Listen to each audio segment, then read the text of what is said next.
Hey, welcome to your next best step with Brek, the locker room for purpose-driven leaders. This is where we slow down, reflect, and we take our next best step through real stories, practical strategies, and rooted leadership wisdom. Thank you so much for tuning in, and remember, even the best leaders need a coach in their corner.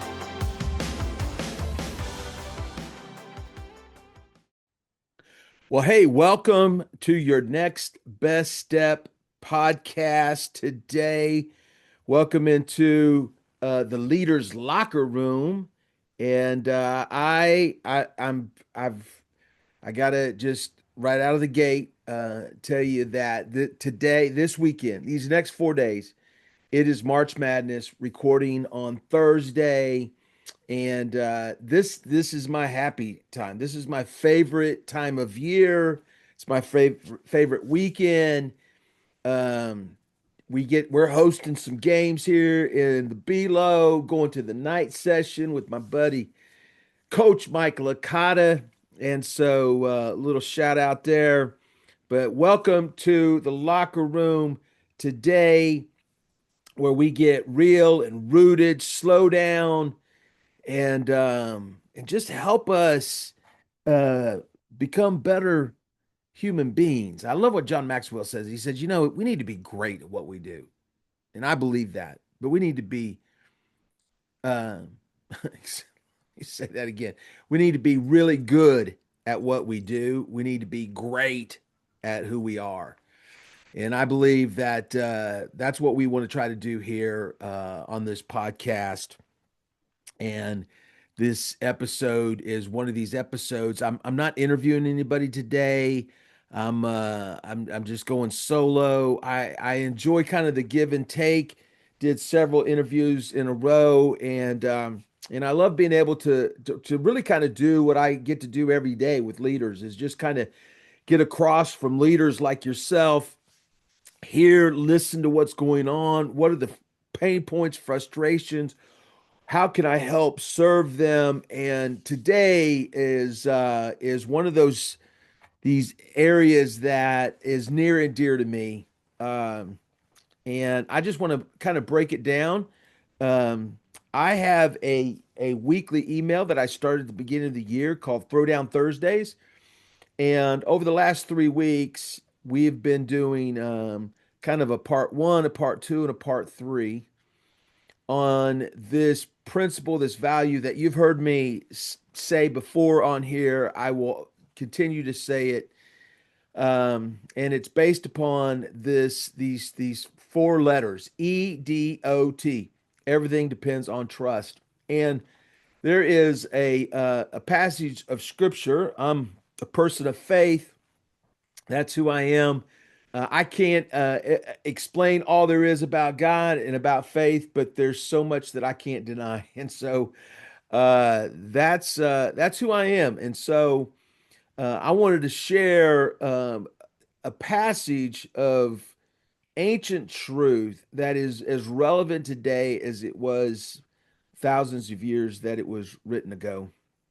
And so if you're ready, hey, let's jump in and let's unpack this today. EDOT, trust is the soil. Everything depends on trust. And I say this, trust is the soil out of which everything good grows.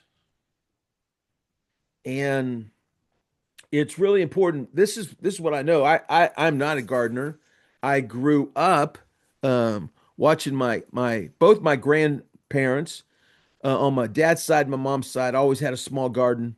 And when we would go visit them, one of the great opportunities that we would have as kids is to go out in the garden and pick weeds. Now, what's interesting is that when they tilled the soil, when they put the seeds in, you didn't really see any weeds. It was nice black dirt. But here's what's interesting. Soil, lots of things grow out of soil. Trust grows out of soil, suspicion, frustration.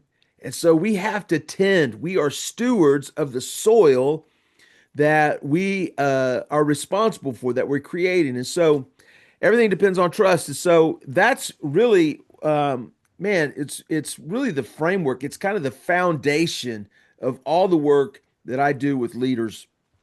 And so here's my question for you. Who are you trusting? Now, we have to develop trust. We have to be trustworthy, but we also have to be trusting something or someone. And so my question to you as a leader is, who are you trusting? Not who does your team trust, not whether your people trust you. That's important, but I mean you, the leader. When you strip away the strategy and the skill and the track records, who are you actually trusting to run your leadership? Because here's what I've seen in the coaching chair over and over again. And honestly, I've lived this out myself. A lot of leaders, we say that we trust God, but functionally in the daily decisions, in the pressure moments, in the places where the gifting is strong and our confidence is pretty high, we start to trust ourselves more than anything else. And that gap between what we say and how we actually operate, that's where leadership quietly starts to break down. Over the last 3 weeks, I released this 3-part series on what I call Throwdown Thursdays, and I just called it the operating system. It's built on one of the anchor verses, Proverbs 3, 5, and 6. And today I want to bring the whole series to the locker room today. I hope it helps you think about and process how you are leading and who you are becoming. It's 3 lenses, 1 verse, 1 operating system, becoming, producing, performing. So let's get into it. Part 1, becoming. Trust in the Lord with all your heart. Proverbs 3, 5a. The first lens is becoming. And it starts with the most personal part of this verse. Trust in the Lord with some of your heart, with a good percentage of your heart. No, it says all. I want to ask you what I ask leaders as I sit across from them in a coaching chair. Who are you becoming? Are you more concerned about who you're becoming than what you are producing and how you are performing? What you produce and how you perform, that's really important. But who you're becoming, that's essential. And so that's what that's the beginning part of this, because your leadership is always flowing out of something, and most of the time leaders are so focused on what's in front of them, the vision, the team, the numbers, that they stop paying attention to what's forming inside of them. Most leadership development is obsessed with the fruit, better results, stronger teams, sharper strategy, bigger numbers. And I'm not against any of that. It's necessary. But here's what Solomon figured out a long time before the leadership industry did. The root determines the fruit. Let me say it again. The root determines the fruit. Proverbs 3:5 doesn't open with strategy. It opens with, love this, a posture. Trust in the Lord with all your heart is a posture, leaders. All your heart, not your calendar, not your platform, not your talent, not any of that. It's your heart, the seat of who you are. Trust in the Lord with all your heart. That word all is doing a lot of work, because most of us, I'm just going to be honest, trust God with some of it, the parts we can't control, the stuff that kind of scares us, but the parts where we're confident, where our gifting is strong and our track record is strong and solid, that's where we quietly, slowly stop trusting and we start performing. And here's what I've watched happen in my life and in leaders over and over, and I've lived it myself. We get so focused on the performing that we stop paying attention to the becoming. Performing is external. Becoming is internal. Performing is what people see. Becoming is what God is forming. And the dangerous gap, the one that creates leaders who maybe win in boardrooms and in places of leadership, they begin to lose their soul. And when these two things stop matching up, what you're becoming and what you're producing and how you're performing, you can lead a great meeting, you can cast a compelling vision, you can have some great values on the wall, but you might be hiding something, avoiding something, allowing something toxic internally. You can produce results and become internally hollow, spiritually hollow. And for a while, nobody notices, and maybe even you. But that's not leadership. That's not growth. Leadership is a stewardship, it's temporary, and we're going to be held accountable. And so as we steward, we don't own anybody. We don't own, we have this opportunity, this platform, this bit of leadership, whether it's leading just ourselves, leading 10 people, leading 100 people, or 10,000 people. It is a stewardship. It is a gift that we've been handed. We don't own it, but we have to steward it, and we will be held accountable one day, because one day we will no longer have that opportunity. And so the word for heart in this verse is a Hebrew word, and it's lahav. And lahav isn't just your emotions, it's your will, your intellect, your desires, your decision making center. It's the whole operating system. And Solomon says that it trusts God with all of it. The decision making part, right? Your desires part, your intellectual part, the whole operating system. So here's the question I want to leave you with, this first lens. Is the leader you are the same as the leader you appear to be? Let me ask it again. Is the leader you are the same as the leader you appear to be? It's not an accusation, it's an invitation, because the gap between those two things is exactly where the work of becoming happens. And here's what I know about becoming: it's not a destination. It's the road your leadership is walking on. The willingness to keep letting God have the whole operating system, not just a few parts, but the whole thing. And it is on this road that we're walking. All right, part two, producing. Do not depend on your own understanding. Second part of this verse. Now we move to what the becoming is actually producing, because becoming is internal, but it never stays that way. What's forming in you is already showing up around you. The second half of this verse, do not depend on your own understanding. This phrase is not aimed at the weak leader, it's aimed at the capable one, the experienced one, the successful one, the one who's been around long enough to have some strong opinions and proven instincts and a track record that backs him or her up. That's the leader this verse is talking to. Maybe that's you. Because the most dangerous leader in the room isn't the one who doesn't know what they're doing, it's the one who does and has stopped asking whether their understanding is still the right understanding. Here's a question that will tell you more about your leadership than your last performance review. What do the people closest to you produce when you're not in the room?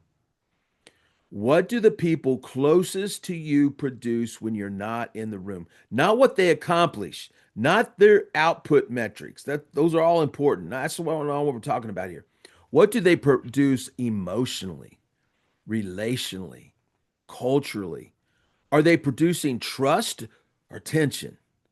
Trust or suspicion? Ownership or dependency? Courage or caution? Curiosity or certainty? When a leader is depending on their own understanding, running on ego, on habit, on pride, sometimes that's kind of dressed up as confidence, what gets produced around them eventually reflects it.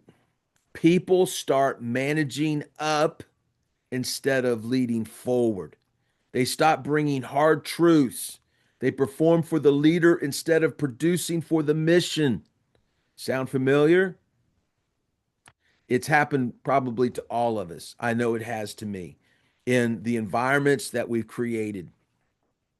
The Hebrew word for understanding is binah.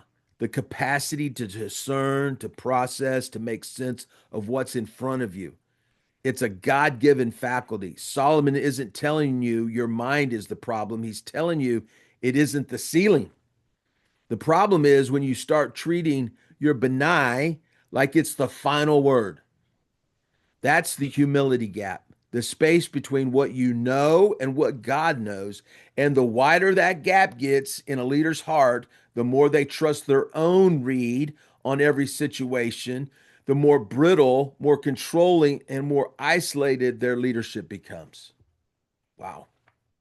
And here is what's sneaky about that. Gifted leaders can survive the humility gap for a long time. Their skills can carry them. Their charisma covers a multitude of sins, but what's being produced in the people around them starts to tell the real story. For those who are Jesus followers, who are faith filled, you cannot produce spirit led culture. You can't produce a spirit led person or a spirit led culture from a self centered position, from a self centered posture. And that's the throwdown on this one. What are you producing in your team, in your organization, in the people closest to you? Is a direct report on what's happening in your interior world. You can manage the optics for a season, but the fruit, it don't lie over time. Buildings depreciate, resources go away, people formed well, led with humility, trusted with ownership, they compound. The question isn't just what are we building, it's what we are producing in people. And underneath all of it, am I doing the work I'm asking others to do? All right, that brings us to part 3, the performing. We've talked about our becoming, what we're producing. Now we're going to talk about how we're performing. Seek his will in all you do. The last verse 6. Seek his will in all you do, and he will show you which path to take. Another version, he'll make your path straight. Now, I want to be clear. I'm not talking about putting on a show. When I say performing, I'm not talking about putting on a show. I'm actually talking about how you actually move through your leadership. We have to perform well. The direction you're headed, the decisions you're making, the path you're choosing, and what all of it is leaving behind.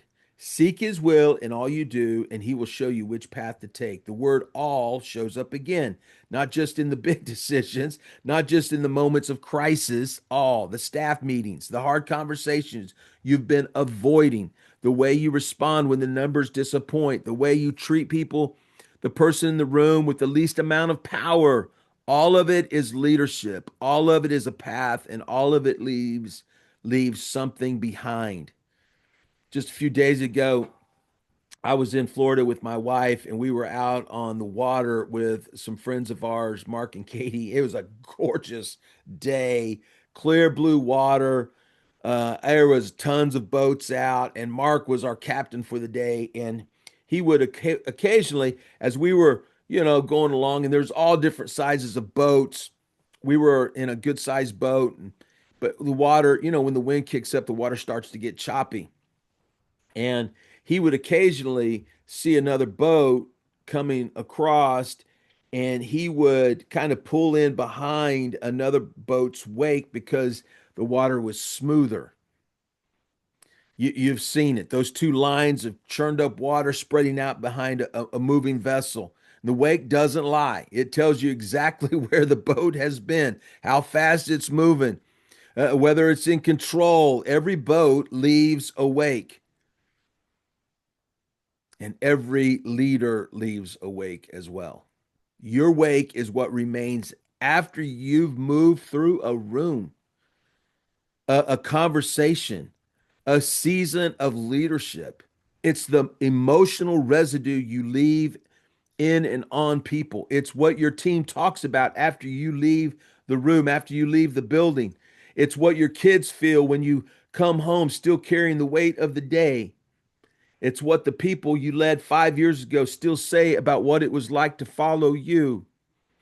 Most leaders, man, this is so true. I know it my own self. Most leaders are so focused on the destination that we never look back at the wake.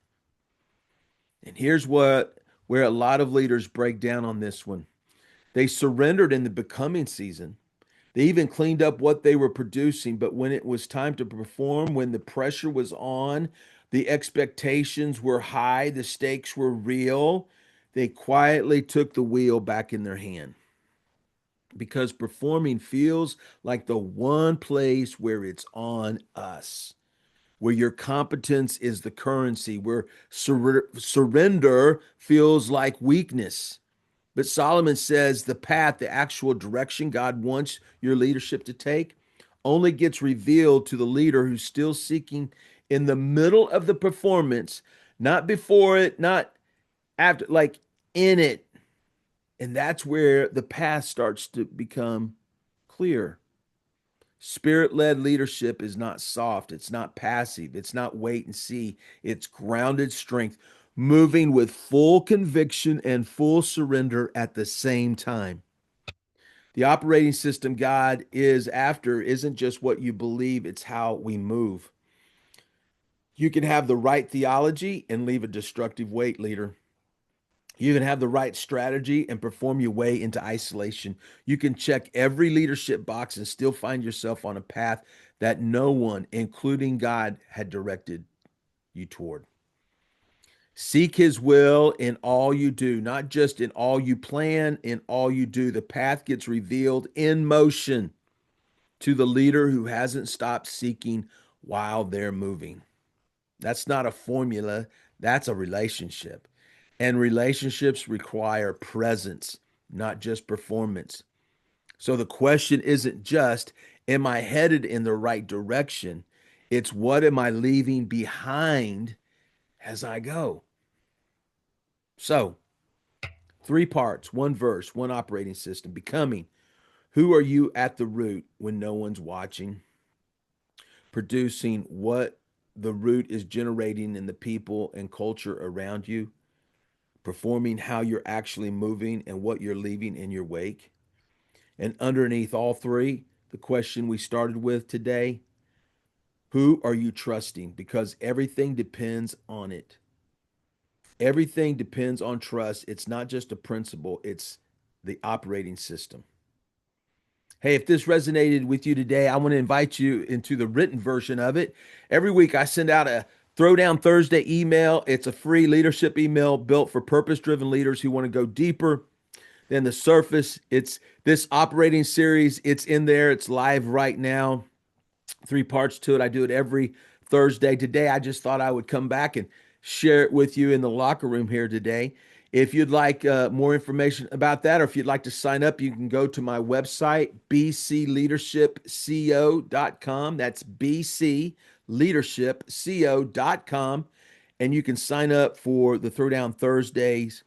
And I had mentioned last week something I'm pretty excited about. And so I wanted to just kind of share that as we close today.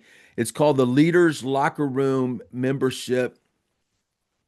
And we are going to be we're going to be opening that up at the end of April. And man, I'm really genuinely fired up about this. We're launching. This is a membership community built for leaders who are serious about doing some inside work, not just getting better at skills, but becoming better leaders.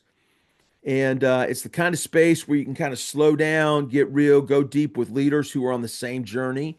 It's kind of like the locker room, but it's actually with people in the locker room. And so it's not just me. It's not just an interview. It's really my heart is to build a community where high capacity leaders are coming together and we are spending some time learning. I'm going to be bringing other leaders in. I'm going to be teaching different leadership principles and frameworks and things like that have been helpful for me and helpful to others. I'm going to be doing some live coaching, some hot seat coaching, and I'm still just kind of putting it all together. But I just wanted to give you a heads up that that is coming. And if you'd like to get on the wait list, if you'd like to hear like what it's going to be about, man, then you can just DM me. You can just shout out to me on any of the social platforms that I have, or you can go to BC Leadership bc@bcleadership.com. That's bc@bcleadership.com. And just email me, and man, I'll put you on that wait list, and I'll start sending you all the information as it comes down the pike. So, hey, thanks for coming in, joining. Thanks for the time. And just remember that, this journey, this thing of leadership, there's no destination to it. We're in this thing together. And so I so appreciate those of you who have been listening. Hey, go to on YouTube, subscribe, gives us thumbs up, and share these episodes or reels with those that you think might help. So God bless, and we'll talk to you soon.